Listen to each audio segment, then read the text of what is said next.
Hi hello ഇന്ന് രണ്ട് variety പുഡിങ്ങിൻ്റെ റെസിപ്പീസാണ് കേട്ടോ ഞാൻ ഈ വീഡിയോയിൽ ഉൾപ്പെടുത്തിയിട്ടുള്ളത്. സേമിയ വെച്ചിട്ടൊരു പുഡിങ്ങും പിന്നെ ഓറിയോ ബിസ്ക്കറ്റിൻ്റെ പുഡിങ്ങാണ് കേട്ടോ. രണ്ടിൻ്റെയും ക്രീം ഒന്ന് തന്നെയാണ് കേട്ടോ. അപ്പോൾ ആദ്യം നമുക്ക് സേമിയ വെച്ചിട്ട് എങ്ങനെയാണ് പുഡിങ് ഉണ്ടാക്കണമെന്ന് നോക്കാം. അതിനായിട്ട് നമുക്ക് നേരിയ സേമിയാണ് കേട്ടോ വേണ്ടത്. അതൊരു പാക്കറ്റ് വേണം. അത് നമ്മൾ ഇതുപോലെ ചെറുതായി പൊട്ടിച്ച് വെച്ച് കൊടുക്കുക. അതിനുശേഷം ഒരു പാനിലോട്ട് 2 ടേബിൾ സ്പൂണ് ബട്ടർ ചേർത്ത് കൊടുത്തിട്ട് സേമിയ ഒന്ന് വറുത്തെടുക്കുക. ഓൾറെഡി സേമിയ വറുത്തതാണ്, എന്നിരുന്നാലും കൂടിയിട്ട് നമുക്ക് ഒന്നുകൂടി വറുക്കണം. ഇനി നമുക്ക് ഇതിലോട്ടൊരു ക്രീം തയ്യാറാക്കണം. അതിനായിട്ട് 1 കപ്പ് വിപ്പിംഗ് ക്രീമും അതുപോലെ തന്നെ ക്രീം ചീസും ആണ് കേട്ടോ നമുക്ക് വേണ്ടത്. 200 ഗ്രാം ക്രീം ചീസാണ് നമ്മളിവിടെ എടുത്തിരിക്കുന്നത് അമൂലിൻ്റെ. അപ്പോൾ അത് മുഴുവനായിട്ട് ചേർത്ത് കൊടുക്കുക.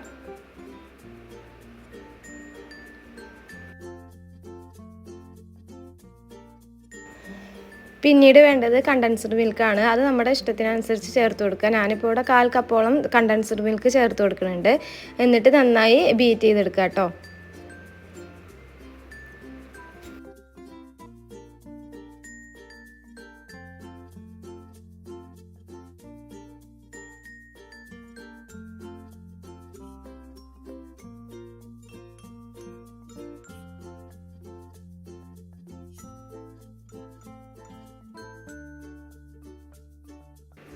ഇനി നമുക്ക് പുഡിങ് സെറ്റ് ചെയ്തെടുക്കുക. അതിനായിട്ട് ഒരു പുഡിങ് ട്രേയിലോട്ട് നമ്മൾ നേരത്തെ വറുത്ത് മാറ്റി വെച്ച സേമിയ ആദ്യത്തെ ലെയറിൽ ഇട്ട് കൊടുക്കുക.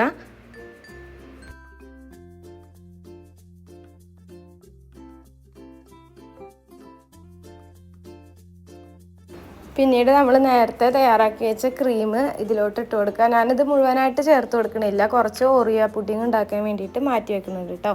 അതിലത്തെ ഒരു പകുതിയോളം മാത്രമാണ് ഇതിൽ ചേർത്ത് കൊടുക്കണുള്ളൂ.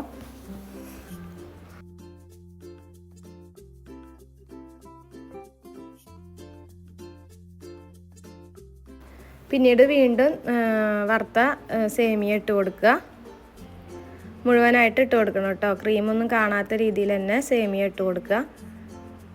പിന്നീട് നമുക്ക് കുറച്ച് പിസ്ത കട്ട് ചെയ്ത് വെച്ചിട്ടുണ്ടായിരുന്നു, അത് വെച്ചിട്ട് ഡെക്കറേഷൻ ചെയ്തു കേട്ടോ. ഞാൻ സൈഡിലായിട്ട് പിസ്ത അങ്ങനെ ഇട്ട് കൊടുത്തു.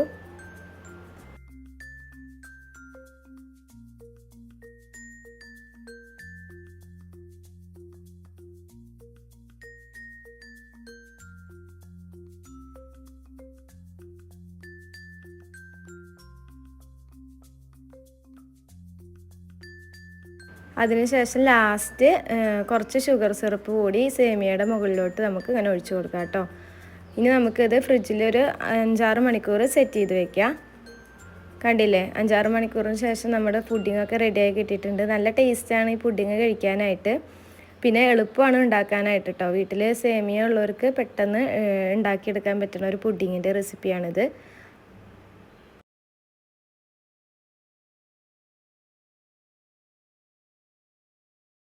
അടുത്തതായി ക്രീം ചീസ് ഓറിയോ പുഡിങ് എങ്ങനെയാണ് ഉണ്ടാക്കണമെന്ന് നോക്കാം. അതിനായിട്ട് ഒരു പാക്കറ്റ് ബിസ്ക്കറ്റ് പൊടിച്ച് വെച്ചിട്ടുണ്ട്. അതുപോലെ തന്നെ ക്രീം മാറ്റി വെച്ചിട്ടുണ്ട് കേട്ടോ. ഓറിയോയുടെ ബിസ്ക്കറ്റിൻ്റെ ക്രീം മാറ്റി വെച്ചു. പിന്നെ കുറച്ച് ബട്ടർ ഒഴിച്ചിട്ട് ബിസ്ക്കറ്റ് നല്ലപോലെ കുഴച്ചെടുത്തു കേട്ടോ. ആദ്യത്തെ ലെയറിന് വേണ്ടിയിട്ടാണ് ഇങ്ങനെ ചെയ്യണത്. ഈ ഒരു രീതിയിൽ നമ്മൾ ബിസ്ക്കറ്റിൽ കുഴച്ചെടുക്കണം കേട്ടോ, ബട്ടർ ഒഴിച്ചിട്ട്. അതിന് ശേഷം ഒരു പുഡിംഗ് ട്രേയിലോട്ട് ബിസ്ക്കറ്റിൻ്റെ ഈ മിക്സ് നമ്മൾ ഇതുപോലെ നിരത്തി കൊടുക്കുക.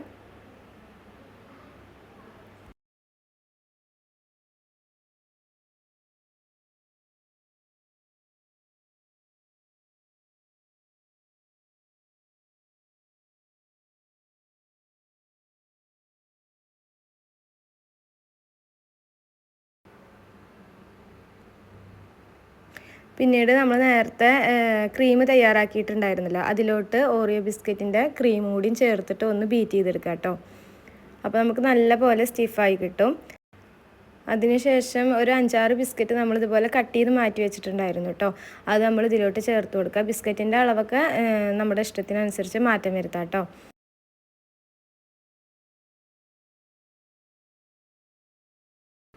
ഇനി നമുക്ക് ഈ ക്രീം നമുക്ക് ഇതിൻ്റെ മുകളിലോട്ട് ഒഴിച്ചു കൊടുക്കാം കേട്ടോ. മുഴുവനായിട്ടൊന്ന് സ്പ്രെഡ് ചെയ്ത് ലെവലാക്കി എടുക്കുക.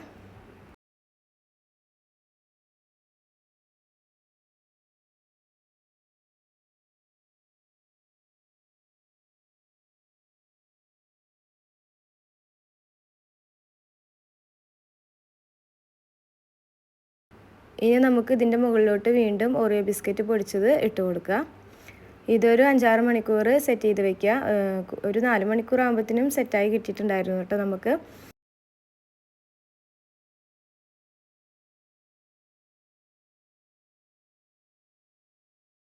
ഓറിയോ ബിസ്ക്കറ്റിൻ്റെ ഒക്കെ ടേസ്റ്റ് ഇഷ്ടമുള്ളവർക്ക് എന്തായാലും ഈ പുഡിങ് ഇഷ്ടപ്പെടും കേട്ടോ. മസ്റ്റ് ട്രൈ ആണ്. അപ്പോൾ എല്ലാവരും ഇത് വീട്ടിൽ ട്രൈ ചെയ്ത് നോക്കുക കേട്ടോ. ഈ 2 പുഡിങ്ങുകളും ട്രൈ ചെയ്ത് നോക്കുക. നാളെ മറ്റൊരു വീഡിയോ ഇട്ട് വരണ്ടേ.